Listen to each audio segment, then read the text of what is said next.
Hello, people of God. Do you remember some of the first rules you were given as a child? When I think back to my childhood or my early parenthood, it seems to me that a lot of those first rules involved the word no or don't. From an early age, we're taught what to do and what not to do, often using no as a guide. Rules help us create a stable environment that keeps us safe. Rules help us to be productive, and rules help us to create community. The first community that we're a part of is our family, and that's why parents teach us with do's and don'ts.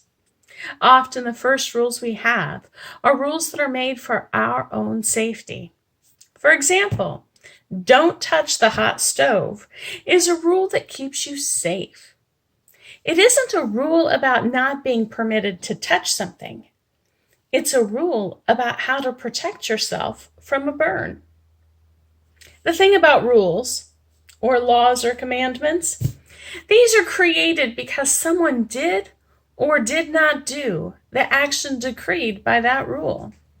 Someone touched the hot stove and got burned. So a rule was made to protect the entire community. Think about all the different rules or laws that we have. These were created because they were needed. The need could be debated, but in that particular time and place, there was a need to address certain behaviors. Sometimes our rules are negative, filled with don'ts, and other times our rules are positive, filled with do's. It depends on where our focus is. In our house, we have a rule: don't walk on the furniture. It could just as easily be, keep your feet on the ground or the floor. It depends on where our focus is. Are we trying to protect the furniture, or are we trying to teach about safe and appropriate places to walk? Another thing about rules, or laws, or commandments is they provide a consistent set of expectations that reinforce the community. An agreed upon common set of rules helps a group of people live together in harmony. Living by common rules builds trust and increases productivity. As United Methodists, our general rules are 1, do no harm, 2, do good, 3, stay in love with God. Let's pause to recap about rules. Rules help us create a cohesive community. Rules have a purpose related to desired behavior, and rules are made because they are needed.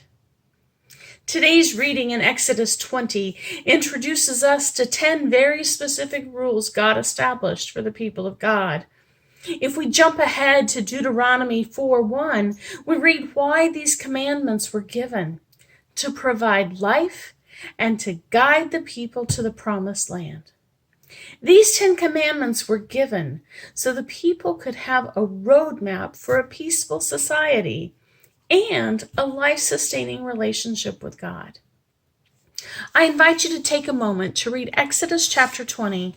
Go ahead and read verses 1 to 20 for those familiar 10 commandments.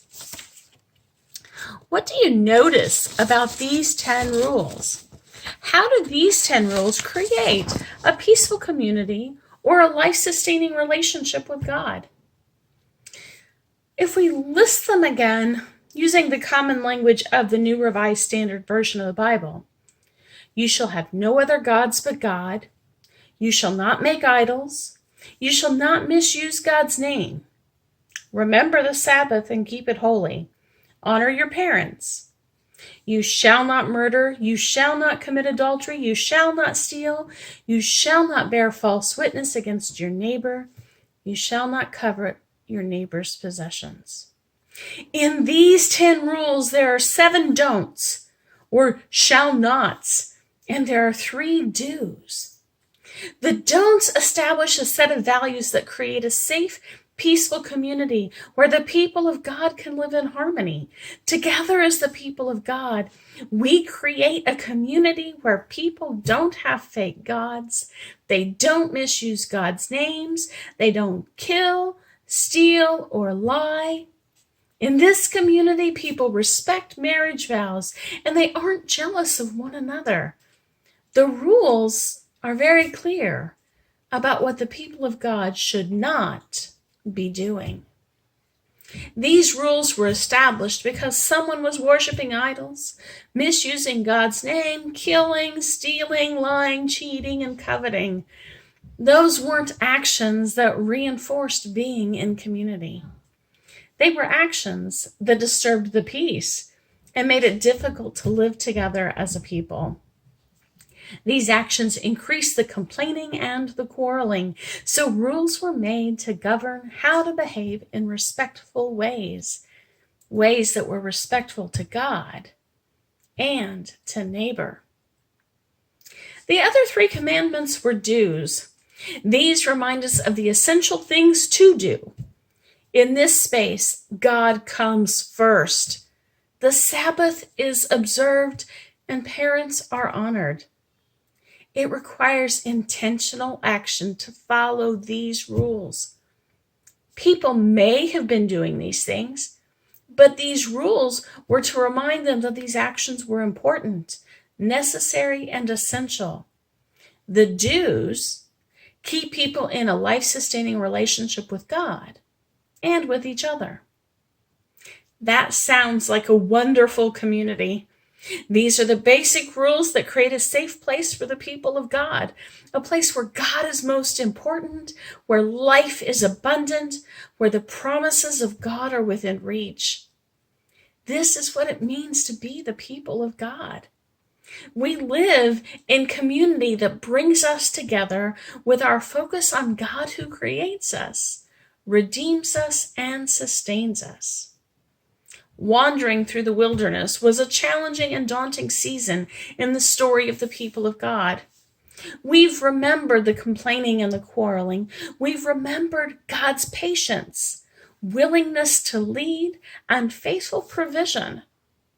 The wilderness was a place where trust was established and faith grew.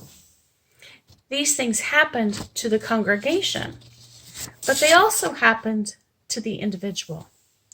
Each person learned how to trust God for the daily bread and the living water. Water that was sweet, bread that was filling. Each act of provision was not for the crowd, it was for the individual. Reflect on that for a moment. In the story of the people of God, God makes it clear that there is a personal relationship between God and each person, between God and you. As you remember the stories, put yourself in the midst of them. That manna was brought to earth for you. That water gushed from the rock for you. If you weren't there to eat and drink, the miracle would not have been necessary. Likewise, the rules are made for the individual to keep them safe, to bring them into community, to meet their needs. As we look at the 10 Commandments, we see the do's and the don'ts of the people of God. And we can see these as rules to live by or as rules that bring us together in community with one another. We can also view these rules, these commandments, as a way to bring us together with our focus truly on God. This is who we are as a people of God. People focused on God, a people in relationship with God. The idea of commandments has guided the people of God for millennia. There were rules in those 10 commandments, rules before those 10 commandments, and there were many, many rules after those, at least 613 in Leviticus alone. But these 10 were established in the wilderness. These are the 10 that were needed to form the basis of a strong community of faith. These were the rules that were needed to focus the people's attention on how to be a people once more. It isn't an accident that the first commandment begins with the Lord your God, and the last ends with your neighbor. God gently moves our focus from God being the most important to our neighbor being second to God. When we add all 10 commandments together, we come to understand Jesus' explanation of the greatest commandment, loving God and neighbor, and how those 2 acts of love truly encompass all the laws and the prophets. When we love God and neighbor, these 10 commandments are easy to follow. When we love God and neighbor, our 3 simple rules are simply a way of life. People of God, we are wandering through the wilderness. God offers us some basic ways to stay safe, to nurture the community where we can prosper and be at peace. God offers us some basic do's and don'ts about being in relationship with God and neighbor. Are we willing to follow these rules? As you prepare to go out into the wilderness once more, I invite you to think about how you live as a people of God today. Remember what helps us form our community of faith: loving God and loving neighbor. Thanks be to God.